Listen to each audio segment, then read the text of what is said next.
Fala galera, tudo bem com vocês? Eu espero que sim. Vamos para a questão 12 do vestibulinho de 2019 do primeiro semestre.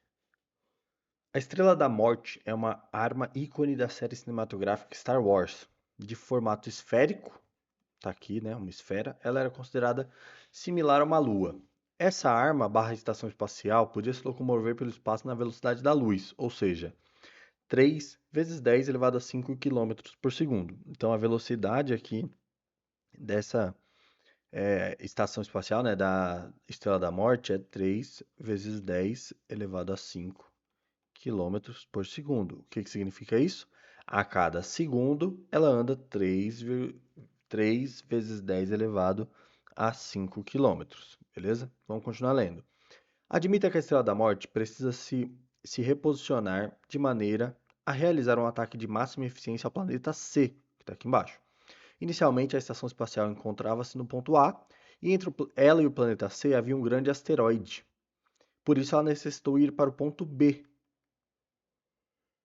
de modo a poder visualizar perfeitamente o planeta C conforme a figura.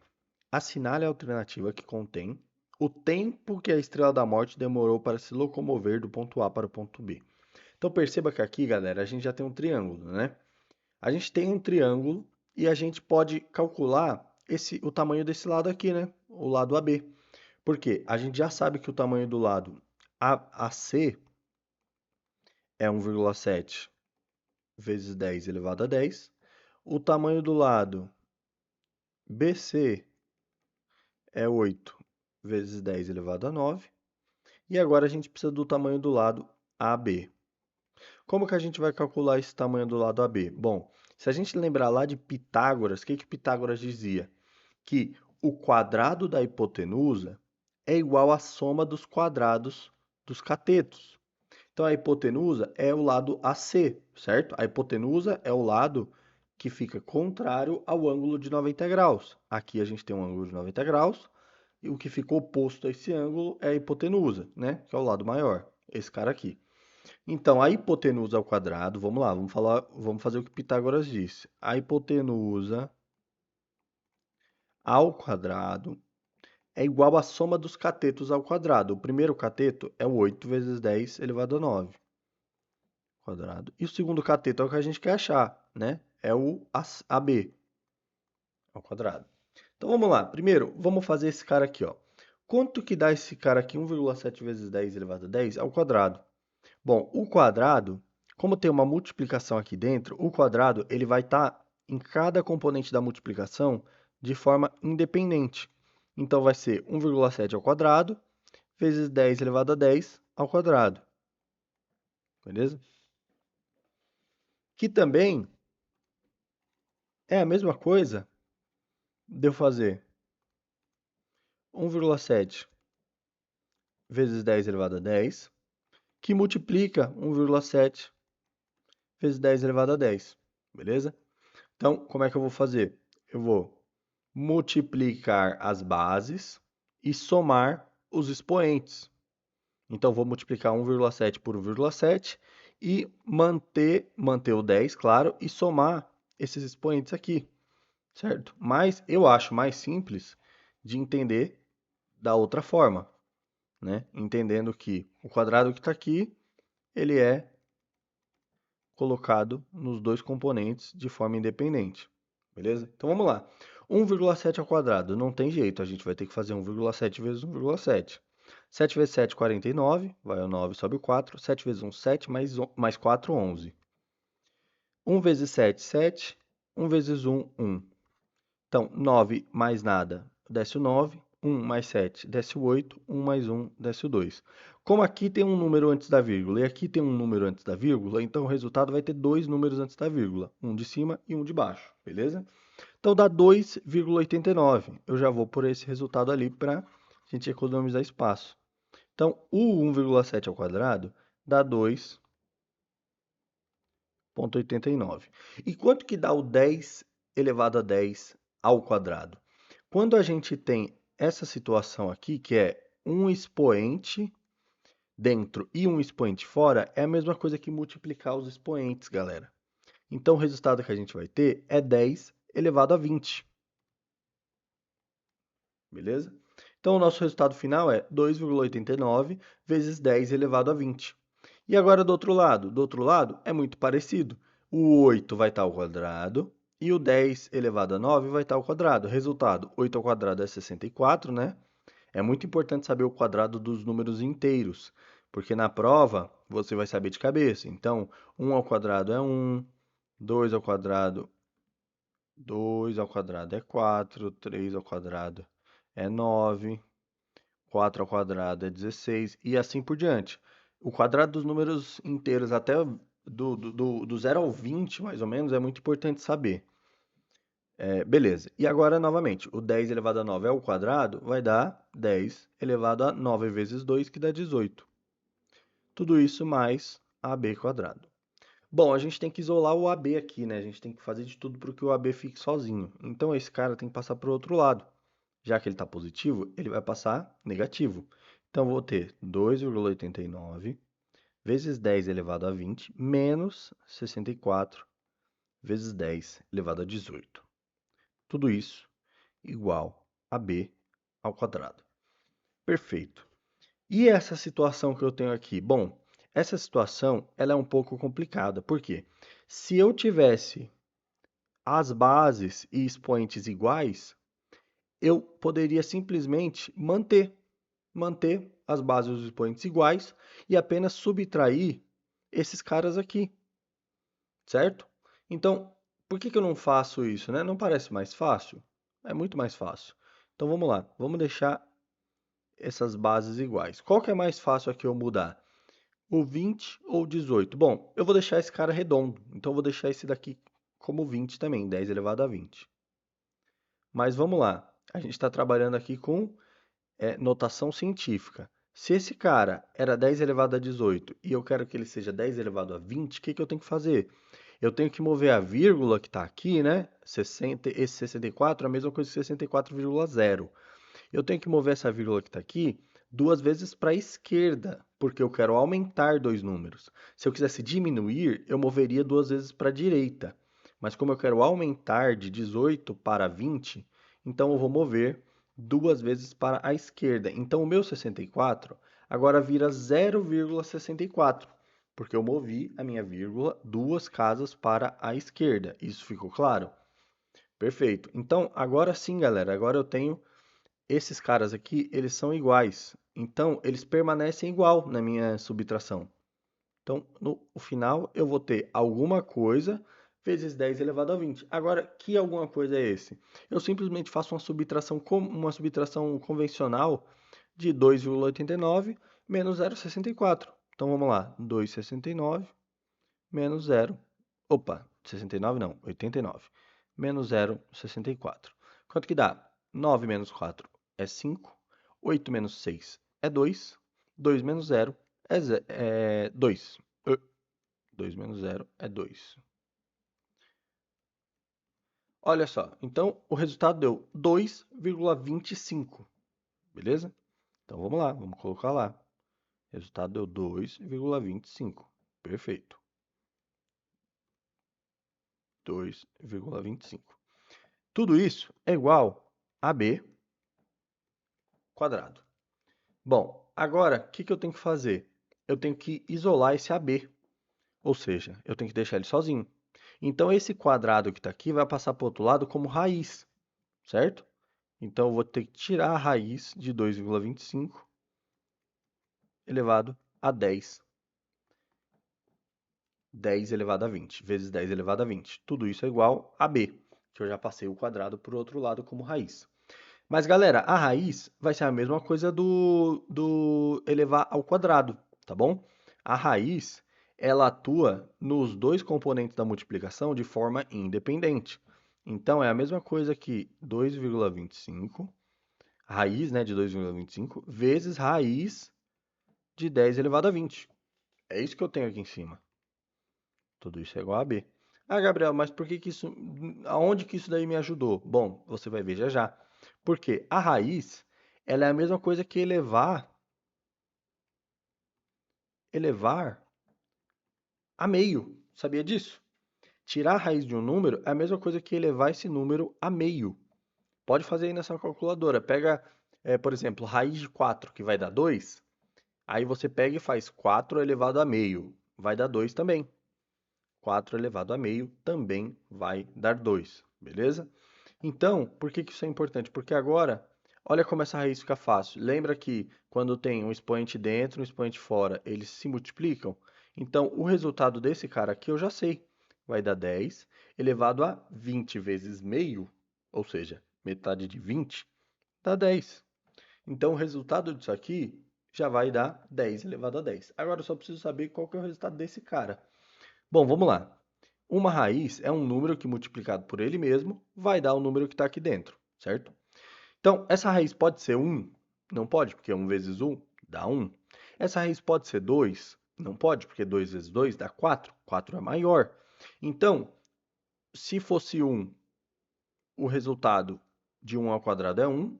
E se fosse 2, o resultado de 2 ao quadrado é 4.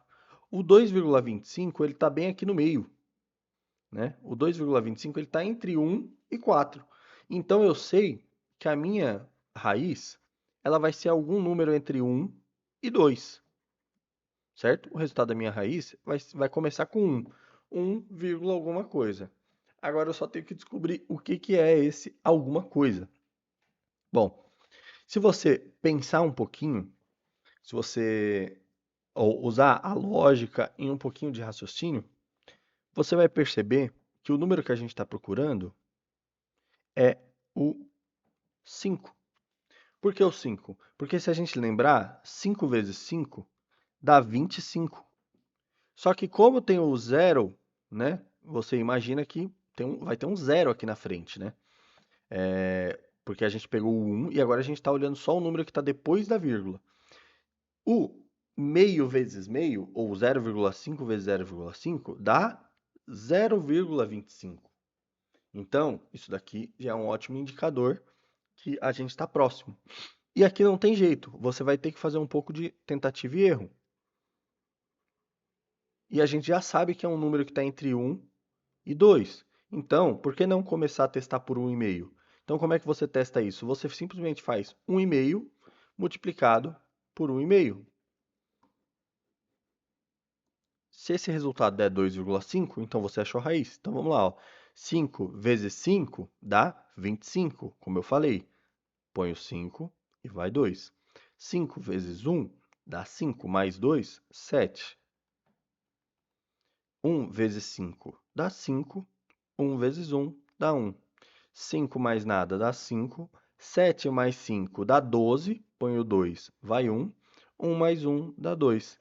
Tem um número depois da vírgula aqui, um número depois da vírgula aqui, então a vírgula vai ser com duas casas decimais. 2,25. Então a gente achou a raiz desse número.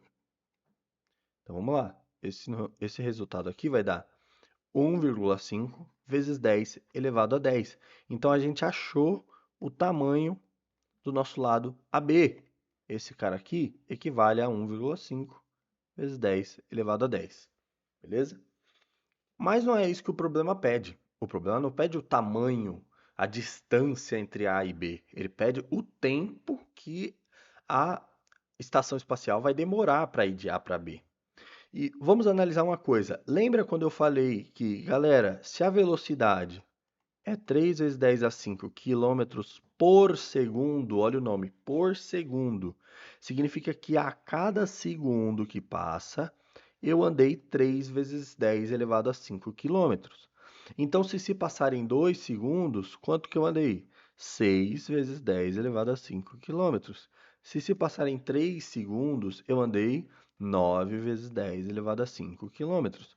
Ou seja, a distância que eu andei, ela vai ser a velocidade da minha estação espacial multiplicado pelo tempo que eu passei andando.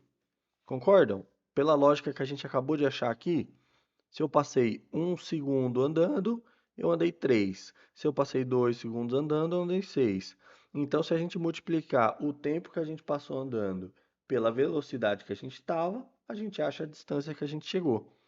Então, essa lógica faz sentido. Essa é uma das fórmulas mais básicas de física, né? De física do movimento, de cinemática.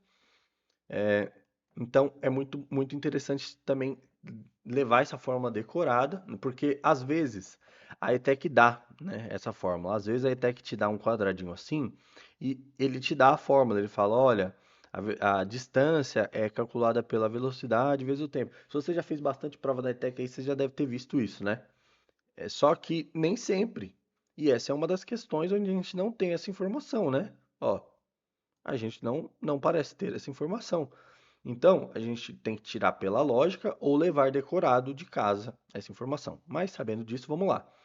Então, a gente já sabe a distância. A distância vai ser 1,5 vezes 10 elevado a 10. A gente já sabe também a velocidade, que vai ser 3 vezes 10 elevado a 5. E falta a gente descobrir, então, o tempo, né? Mas olha só que interessante. Eu vou ter que passar esse cara para lá, porque ele está multiplicando, ele vai ter que passar dividindo para que o t fique sozinho desse lado. Então, eu vou ter 1,5 vezes 10 elevado a 10 dividido por 3 vezes 10 elevado a 5. Tudo isso é igual a t. E aqui tem uma outra propriedade de notação científica. Então, vocês já perceberam tanto de propriedade de potenciação e notação científica que a gente usou nessa aula, né? Vou até escrever aqui, ó, porque os tópicos que você tem que saber para conseguir resolver esse exercício são potenciação e notação científica. Notação científica. E por quê? Na notação científica, se eu tenho,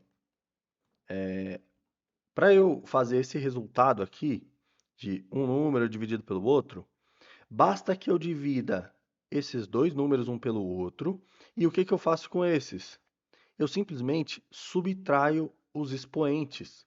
Então, o resultado vai ser qualquer coisa que der, né? Qualquer coisa que der aqui dessa bagunça do 1,5 vezes 10 a 10, dividido pelo 3 vezes 10 a 5. Porém, com os expoentes eu simplesmente vou fazer 10 menos 5. Só que tem uma forma melhor da gente tratar esses números, que é como? 1,5 dividido por 3 não dá para fazer de cabeça. Mas sabe o que dá para fazer de cabeça? 15 dividido por 3. Então, o que a gente vai fazer? A gente vai puxar essa vírgula que estava aqui, a gente vai puxar uma casa para a direita. Então, se a gente puxar uma casa para a direita, o nosso expoente diminui uma casa. Então, passa de 10 para 9. Lembra quando a gente puxou duas casas para a esquerda, a gente aumentou dois números? Então, se a gente puxar uma casa para a direita, a gente diminui um número. E por que que a gente fez isso? Porque agora a gente ficou com 15 dividido por 3, que é muito fácil. 15 dividido por 3 dá 5, certo? Então, o resultado disso daqui vai dar 5 vezes 10 elevado a... Lembra que agora eu falei que bastava a gente subtrair esses expoentes? Então, 9 menos 5 dá quanto? Dá 4. Então, eu vou ter 5 vezes 10 elevado a 4. E não vamos esquecer que isso daqui é uma unidade de tempo. Então, segundos. Beleza? 5 vezes 10 elevado a 4 segundos, que se a gente olhar aqui, é exatamente a alternativa A, beleza? Então, galera, esse foi um vídeo longo, porque é uma questão que precisa de atenção, é uma questão com muito passo a passo. A gente saiu aqui de escrever a velocidade, a gente saiu aqui de perceber que se tratava de um problema que a gente ia ter que resolver um triângulo. A gente descobriu que dava para resolver esse triângulo pela lei de Pitágoras, né? Pelo teorema de Pitágoras, na verdade. Com o teorema de Pitágoras, nós achamos aqui o lado AB, porém com um pouco de esforço, né? Aqui com várias propriedades, multiplicação de expoentes, achando raiz na mão. Quando a gente chegou aqui, a gente teve que ver que a lógica para você achar uma distância era multiplicar a velocidade pelo tempo. A partir dessa fórmula, a gente colocou os dados que a gente tinha, que era a distância e a velocidade, e conseguimos achar o tempo aqui também, utilizando mais uma propriedade de notação científica. Então foi uma questão longa, porém feita da maneira mais didática possível para ficar claro para todo mundo. Muito obrigado por ter assistido e nos vemos no próximo vídeo. Tchau, tchau.